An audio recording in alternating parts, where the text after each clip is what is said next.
Bien le bonjour et bienvenue sur cette vidéo qui va te parler de sujets à drama autour des mangas animes. Je parle bien entendu du fanservice. Bon, c'est quand même un sujet très large qui a été traité par de nombreuses personnes, mais je voulais mettre ma petite pierre à l'édifice en donnant mon avis là-dessus. Sans plus tarder, rentrons dans le vif du sujet. Déjà, le fanservice, qu'est-ce que c'est ? Trop souvent utilisé comme terme pour désigner uniquement le cul et dans les cas les plus extrêmes la nudité, il désigne en réalité des choses dont le but premier est de faire plaisir aux fans.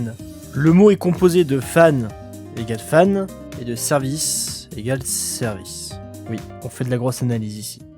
De ce fait, il y a différents types et formes de fanservice. Donc t'as le fanservice cul qui revient assez souvent sur la table, mais t'as aussi le fanservice où tu verras un personnage adoré comme l'antagoniste de l'arc précédent qui, dorénavant, fait équipe avec le héros. Je vais me répéter, mais c'est avant tout pour faire plaisir au lecteur, et donc de vendre plus et d'engranger plus de pognon. Donc oui, Gajeel qui rejoint Fairy Tail alors que l'arc d'avant, il a molesté Lucy comme pas possible, c'est du fanservice. Ça c'est ma fusée, enculé de ta mère. Vince de national, mon nez armé, chargé, calibré, bâtard. Mais ce qui serait intéressant de savoir, c'est surtout, est-ce que le fanservice est forcément mauvais ? Bien que cela puisse paraître étrange, pas vraiment. Tout dépend de l'utilisation du fanservice, et si ce dernier ne dénote pas à l'histoire. Je m'explique. Pour ce qui est de tout ce qui se rapproche aux personnages, leur mise en avant comme fanservice peut à la fois faire vendre, mais être totalement logique et bien enchaîné. Si l'on prend le cas de Vegeta dans Dragon Ball, comment a-t-il été introduit ? Eh bien, comme un antagoniste.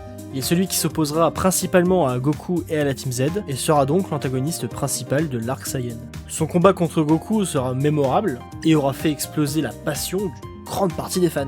Le fait qu'à l'arc suivant, c'est-à-dire l'arc Namek, Vegeta refait son apparition et rejoint la Team Z afin de combattre Freezer reste du fanservice, mais maîtrisé. L'insertion progressive de Vegeta dans le camp de la Team Z s'appuie avec des raisons logiques. Il désire en premier temps de s'emparer de Dragon Ball avant Freezer, puis lorsque ses plans tombent à l'eau, il sera obligé de coopérer avec Krillin et Gohan, où c'était l'oblitération assurée.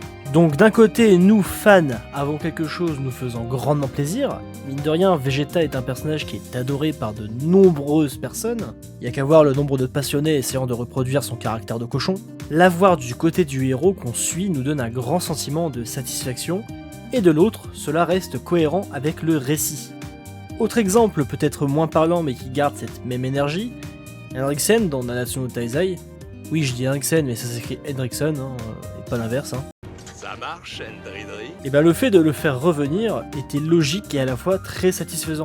Il était possédé par Fraudrin, et donc n'étant plus sous son contrôle, lui a permis de rejoindre les chevaliers sacrés, bien qu'ils doivent porter ses péchés sur ses épaules. C'est-à-dire tous les morts qu'il a causés même s'il n'était pas maître de son corps. Ça ne tombe pas comme un cheveu sur la soupe. Après, personnellement, je trouve que l'inverse est bien plus rare à voir. Un antagoniste mis de manière abrupte dans le camp du héros sans trop de raison ou sans une rédemption qualitative. Cependant, cela me permet d'enchaîner sur un point qui lui connaît des tournures beaucoup plus aléatoires, les retours de personnages disparus ou morts. Élément tout de même très récurrent, il peut être à la fois super cool et être une vraie plaie. Je reprends Dragon Ball, comme ça parle à plus de monde, mais Toriyama à la base voulait, avec la fin de l'arc Cell et l'enchaînement de l'arc au bout, mettre Gohan, Trunks et Goten comme la relève de Goku et Vegeta. Malheureusement, les fans voulant un retour de Goku et Vegeta, nos trois petits compères seront vite mis de côté. Par extension, il y avait aussi la pression de l'éditeur.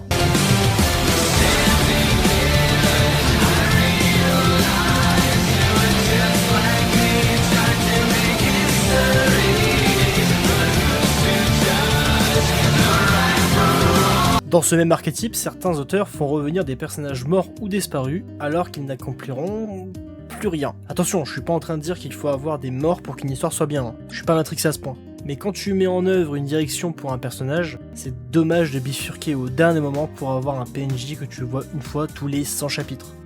Pour finir avec le dernier gros exemple, parlons du fanservice qui fait trembler tout le monde. À chaque bout de peau ou scène dénudée, les fans d'anime le dénoncent du bout des doigts. Je parle bien évidemment du fanservice sur le cul ou la nudité. Ce fanservice est assez marrant car déjà il est utilisé à tort et à travers. À chaque fois qu'une scène charnelle ou qu'un perso se retrouve à poil, t'as une armée criant au fanservice. Alors que concrètement, t'es pas forcément dans du fanservice. Je vais développer. Par exemple, une scène de cul entre Casca et Guts de Berserk. Ça te montre leur proximité, ils en sont bien plus proches. Mais ça te fait également sortir les traumatismes de Guts, ce qui l'a enduré se répercute malheureusement sur Casca. La scène n'a pas pour but que tu t'astiques la nouille, celle dégueulasse. Dans Dragon Ball, Encore. Ça fait beaucoup là, non? il y a un passage où la petite team se bat contre un type invisible de la sorcière Baba. On est dans un shonen type arts martiaux. Tu t'attends à ce qu'ils utilisent leur sens pour choper le type, utiliser du sable ou une autre technique. Non. Krillin va mettre la poitrine de Bulma à l'air pour que Kame Sennin saigne du nez de manière absurde et donc recouvre le mec invisible de sang. Grâce à cette technique, ils le battent. Même s'il y a de la nudité, ce n'est pas du fanservice pour autant. La scène est là pour que tu rigoles de l'absurdité du truc. Pas pour que tu rigoles parce que Bulma a les seins à l'air, ça n'a aucun sens. Pareil, j'ai pu constater énormément de haine pour My Dressed Up Darling pour les scènes tendancieuses et notamment la scène des mesures. Oui, elle est en sous-vêtements, oui, ils sont proches, mais ce n'est pas du fanservice. C'est juste logique, c'est un couturier, le mec faut bien qu'il prenne tes mesures, bordel de merde. C'est pas comme s'il avait glissé sur sa sueur, qu'il avait enchaîné 3 saltos arrière et qu'il serait tombé sur sa poitrine malencontreusement. D'ailleurs cette vanne, faut arrêter. S'il vous plaît. C'est chiant. Par contre, les giga-plans culottes, Lolo, etc., c'est du fanservice pur et dur. Par exemple, les plans sur le cul de Bulma dans le film Dragon Ball Super Hero, ou encore la balle qui passe entre les nichons de Saeko dans High School of the Dead, c'est un peu abusé. Bien qu'attention, High School of the Dead, c'est un ecchi, donc faut s'attendre à ce genre de contenu, etc. Du coup, ce type de fanservice charnel n'a pas vraiment sa place dans l'intrigue. C'est juste pour le plaisir des âmes de petits vicelards. De toute manière, comme le dit Akito dans Bakuman, les fesses c'est vendeur, ce qui explique aussi pourquoi c'est auto-répandu bien que ça peut carrément être gênant. Du coup, est-ce que le fanservice est le mal incarné? Est-ce que ce dernier devrait être supprimé de la surface du monde tel Kid Buu a rasé la terre? Eh bien non, le fanservice peut être cool tant qu'il ne gâche pas l'œuvre. L'auteur nous construit un récit et fait ses propres choix. À partir du moment où les choix de l'auteur changent pour les fans, c'est que le fanservice prend trop de place et nuit carrément à l'œuvre. Pareil pour le fanservice par rapport à la nudité, où t'as vu une culotte, poitrine ou poignet, faut sortir la main du falzar tout petit peu au moins. Isayama a dû changer la fin de SNK car il ne voulait pas décevoir les fans des personnages. Et qu'on aime ou pas la fin, c'est ultra triste. Toriyama de son côté avait la volonté de mettre Gohan, Goten, Trunks en tant que la relève de Goku et Vegeta. Malheureusement, les fans voulant absolument que Goku revienne, et l'éditeur faisant pression, il a dû faire une croix sur cette idée qui n'était pas mauvaise du tout. Mine de rien, notre avis et notre comportement peuvent très clairement interférer avec un artiste et sa création. Et je pense que c'est quelque chose qu'on doit garder en tête. On n'est ni leur boss, ni leur daron, pas à leur dire quoi faire, et il est tout de même grandement préférable de laisser place à leur créativité, leur conception de leur manga. Ça peut ne pas nous plaire, mais si ça respecte la vision de l'auteur, c'est primordial. Après attention, ça veut pas dire qu'on ne peut pas avoir un avis critique et constructif.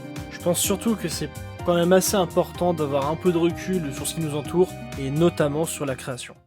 Merci d'avoir regardé cette vidéo, j'espère qu'elle vous aura plu. Je tenais encore une fois à vous remercier pour vos retours sur l'analyse sur Moro. C'était super sympa à faire et vous me motivez tellement que je me sens avoir la force de retourner les sujets comme à Yokozuna. Donc si t'as aimé, n'hésite pas à liker, t'abonner pour suivre les vidéos et pourquoi pas me dire ce que tu penses du fanservice. Sur ce, que votre aventure se déroule à merveille, à la prochaine.